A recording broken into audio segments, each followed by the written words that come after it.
यूं तो हम बूंद हैं, यूं तो हम बूंद हैं, पर मिल जाएं तो सागर है। बोल लो, यूं तो हम, एक काम करो, बहनें बहनों के साथ कर लो, भाई भाई के साथ कर लो, और एक दूसरे के हाथ में हाथ डाल के बोल लो, क्योंकि मिलेंगे कैसे, हाथ में हाथ मिलाएंगे तब बोलेंगे ना। यूं आप बैठे तो यूं है, हूं मारो हूं, दूजो आवे तो भांगू दूनियो। बैठे तो ऐसे हैं कि मैं मेरे बीबी का भला, मेरे बच्चों का भला, बाकी कर्म फूटे पूरी दुनिया के। हाथ में हाथ मिला और दिल से एक साथ मन को मजबूत करके बोलेंगे, यूं तो हम बूंद हैं। तो हाथ ऊपर करके बोलो ना, मिल जाए तो सागर है। यूं तो हम बूंद हैं, मिल जाए तो सागर है। अरे यूं तो हम धागा है। हंसराज जी हाथ क्यों निकाल दिया बाहर? गजेंद्र बाबू हाथ पकड़ लो, वो फिर निकाल देंगे। यूं तो हम क्या है? धागा है, पर मिल जाए तो चादर है। समझ में आ गई? यूं तो हम बूंद हैं, मिल जाए तो सागर है, और यूं तो हम धागा है। अगर चंद्रप्रभ ललित प्रभ महाराज की ओर से मानवता को सबसे बड़ी कोई सीख है तो यही सीख है कि दुनिया में मिलने की ताकत क्या होती है, साथ की ताकत क्या होती है, जुड़कर रहने की क्या ताकत होती है। अरे हमारे बड़े बुजुर्ग इस दुनिया को छोड़ने से पहले हमें 1000 बार कह के गए थे, मेरे प्यारे बच्चों जिंदगी भर याद रखना, अलग हो गए तो नमक भी महंगा पड़ेगा, और जब तक साथ रहोगे तो शक्कर भी सस्ती पड़ेगी।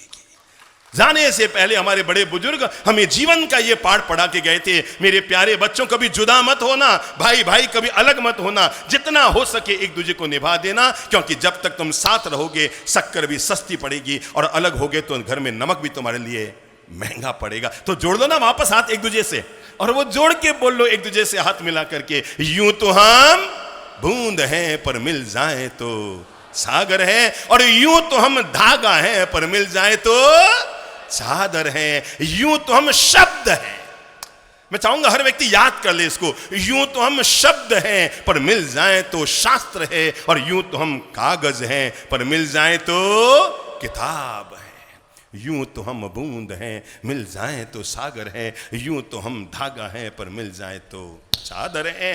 अरे यूं तो हम शब्द हैं, पर मिल जाए तो शास्त्र हैं, और यूं तो हम कागज हैं, पर मिल जाए तो किताब है। कैसे बताऊं मिलने की ताकत? अरे यूं तो हम ईंट हैं।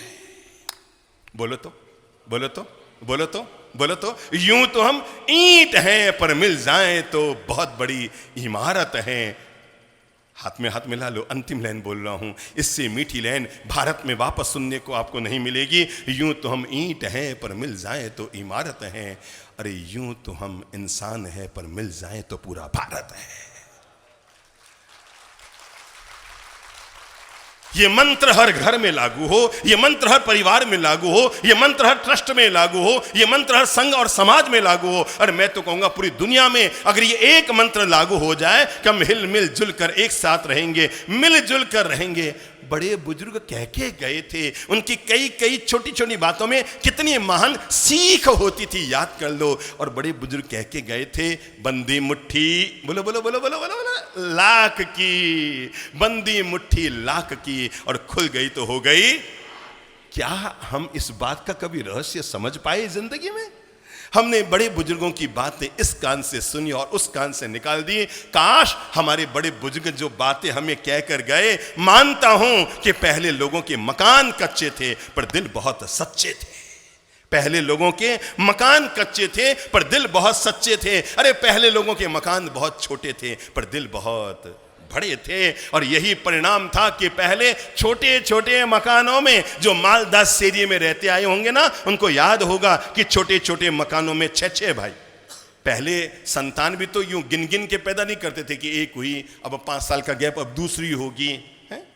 पहले ये गिन गिन के टाबर पैदा करने का रिवाज नहीं था, दर्जन में प्लान चलता था, आधा दर्जन, पौन दर्जन, 1 दर्जन, कहीं मिल जाएंगे। आधा दर्जन वाले तो कहीं मिल जाएंगे।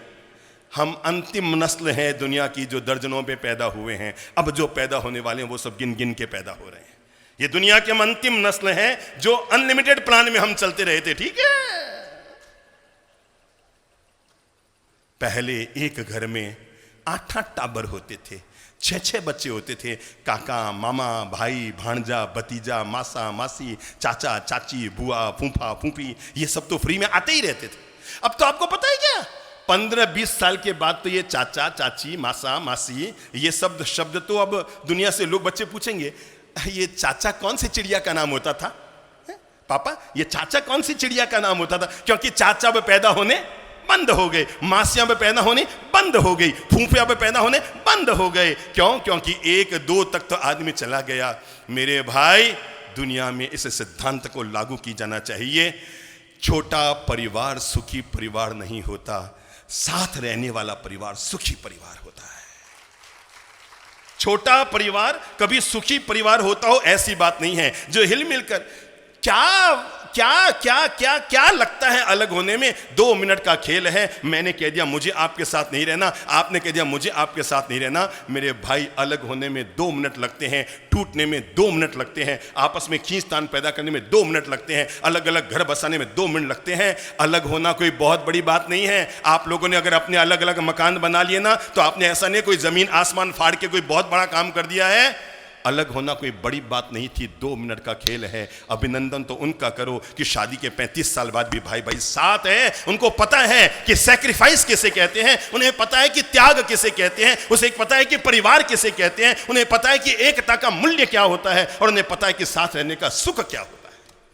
अभिनंदन तो उनका करो जिन्होंने अलग अलग होकर अपनी कोठियां बना ली। वो कोई अभिनंदन के पात्र नहीं है। अभी भी अभिनंदन के पात्र वो हैं जो भले ही छोटे मकान में है पर भाई भाई साथ का सुख ले रहे हैं। अरे सुबह आंख खुले तो भाई भाई का मुंह देखते हैं, और रात को अपने अपने बेडरूम में जाए तो भाई भाई दुआ सलाम करके जाते हैं। एक खून एक साथ रहता है, हिलमिल जुल कर रहता है। वो परिवार धन्य धन्य धन्य धन्य होता है।